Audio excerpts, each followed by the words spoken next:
लोकसभा चुनाव से पहले राजनीति में एक बार फिर आया राम गया राम की सियासत शुरू हो गई है। प्रदेश में विधानसभा चुनाव से पहले बड़ी संख्या में नेताओं ने दल बदल किया था।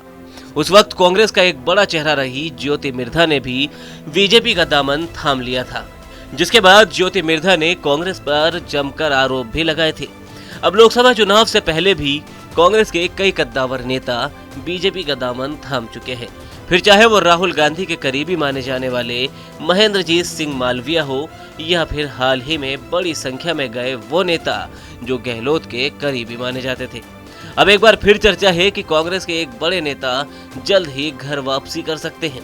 कांग्रेस के जाटलैंड में सेंध लगाने के बाद माना जा रहा है कि बीजेपी जल्द ही कांग्रेस को पश्चिमी राजस्थान से बड़ा झटका देते हुए मानवेंद्र सिंह जासोल की घर वापसी करा सकती है।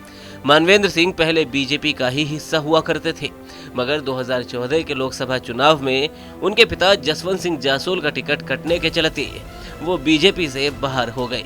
कहा जाता है कि जसवंत सिंह जासोल का टिकट कटने की वजह वसुंधरा राजे थी। इसका जिक्र मानवेंद्र भी यदा कदा कर चुके हैं, लेकिन अब क्योंकि वसुंधरा राजे खुद पार्टी के मेन स्ट्रीम से अलग मानी जा रही है, तो ऐसे में मानवेंद्र सिंह की वापसी भी मानी जा सकती है।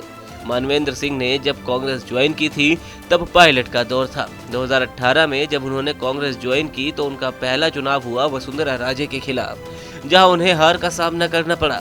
2019 में मानवेंद्र सिंह ने सांसदी के लिए बाड़मेर जैसलमेर से कैलाश चौधरी के खिलाफ दावा ठोका था, वहां भी उन्हें हार का सामना करना पड़ा। तीसरी बार यानी कि 2023 के विधानसभा चुनाव में जब वो जैसलमेर से टिकट चाहते थे तो कांग्रेस ने उन्हें सिवाना से मैदान में उतारा और यहां मानवेंद्र सिंह तीसरे नंबर पर रहे। प्रदेश की 25 सीटों में से बीजेपी ने फिलहाल 15 सीटों पर उम्मीदवार तय किए हैं। 10 सीटें अभी भी बाकी है, जहां कहा जा रहा है कि फिलहाल माथापच्ची चल रही है। अब बीजेपी की दूसरी लिस्ट में प्रदेश के 10 नामों को लेकर बेसब्री से इंतजार हो रहा है, लेकिन बीते बुधवार को जारी हुई इस लिस्ट में राजस्थान से एक भी नाम नहीं होने के चलते इस बात को लेकर चर्चा हो रही है कि एक वजह ये भी हो सकती है कि मानवेंद्र सिंह जासोल की वापसी के चलते बीजेपी नामों में देरी कर रही हो।